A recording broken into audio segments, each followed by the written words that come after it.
Dort hinten, wenn er den ganz leicht den Pelz sieht, steht die Sirene.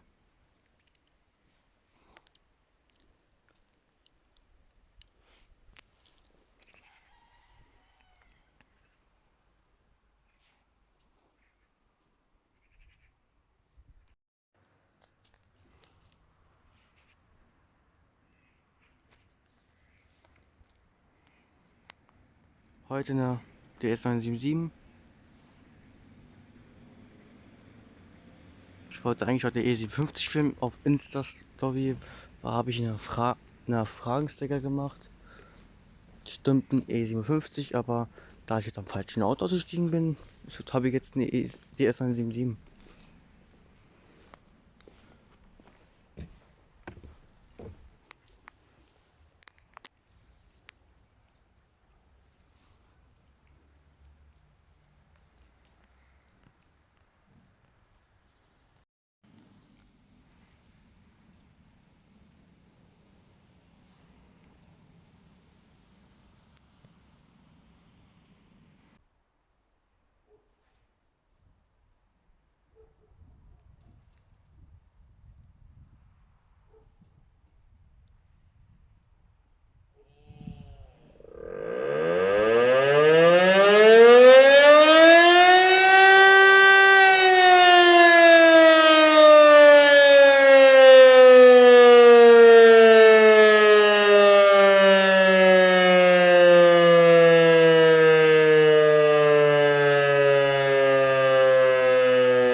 Das war's, bis dann.